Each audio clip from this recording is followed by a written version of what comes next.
हरिः ओम श्री गुरुभ्यो नमः.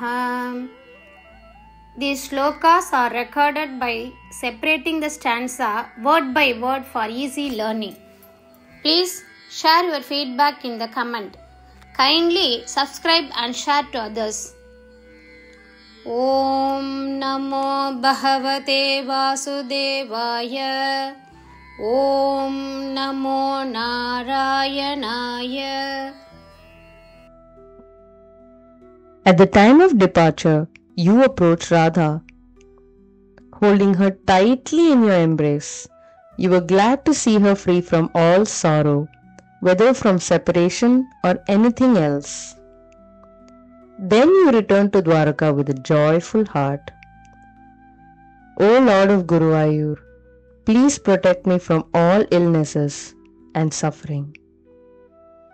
தசகம் 84 ஸ்லோகம் 11 எளிய அர்த்தம். பிரிந்து செல்லும் வேளையில் நீர் ராதையை அணுகினீர். அவளை உமது அரவணைப்பில் இறுக்கமாக பற்றி கொண்டு பிரிவினையாலோ அல்லது வேறு எதனாலுமோ ஏற்பட்ட அனைத்து துயரங்களிலிருந்தும் அவள் விடுபட்டிருப்பதை கண்டு மகிழ்ந்தீர். பின்னர் மகிழ்ச்சியான இதயத்துடன் துவாரகைக்கு திரும்பினீர். குருவாயூரப்பனே, அனைத்து நோய்களிலிருந்தும் തുன்பങ്ങളിലിരുന്നും എന്നെ കാത്തരുളും. യാത്ര പുറപ്പെടുന്ന സമയത്ത് നീ രാധയെ സമീപിച്ചു. അവളെ ആലിംഗനം ചെയ്ത് വേർപിരിയലിൽ നിന്നോ മറ്റേതെങ്കിലുമോ എല്ലാ ദുഃഖങ്ങളിൽ നിന്നും അവൾ സ്വതന്ത്രയായത് കണ്ട് നീ വളരെ സന്തോഷിച്ചു. പിന്നെ സന്തോഷകരമായ ഹൃദയത്തോടെ നീ ദ്വാരകയിലേക്ക് മടങ്ങി. ഹേ ഗുരുവായൂരപ്പ ഭഗവാനെ, എല്ലാ രോഗങ്ങളിൽ നിന്നും കഷ്ടപ്പാടുകളിൽ നിന്നും ഞങ്ങളെ സംരക്ഷിക്കണമേ. श्रीमन्नारायणीयं दशकम् 84 श्लोका 11. व्यपगमसमये समेत्य राधां. व्यपगमसमये समेत्य राधां. व्यपगमसमये समेत्य राधां. दृढम् उपगूह्य निरीक्ष्य वीतखेदाम्. दृढम् उपगूह्य निरीक्ष्य वीतखेदाम्. दृढमुपगूह्य निरीक्ष्य वीतखेदाम्. दृढमुपगूह्य निरीक्ष्य वीतखेदाम्. दृढमुपगूह्य निरीक्ष्य वीतखेदाम्. व्यपगमसमये समेत्य राधां. दृढमुपगूह्य निरीक्ष्य वीतखेदाम्.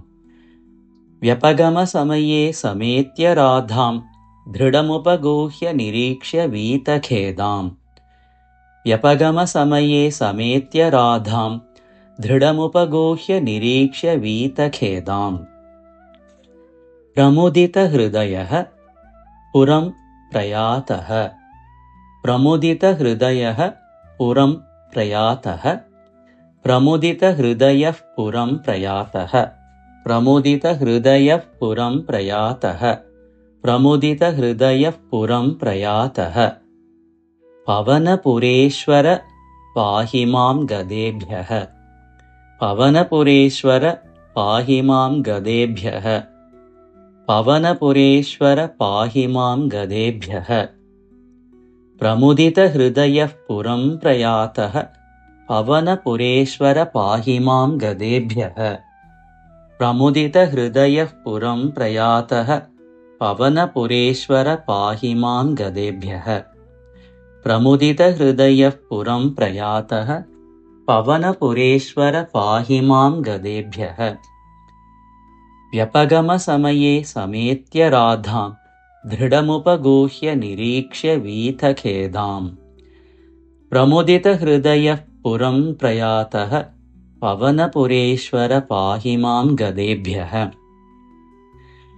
व्यपगमसमये समेत्य राधां. दृढमुपगूह्य निरीक्ष्य वीतखेदाम्. प्रमुदितहृदयः पुरं प्रयातः.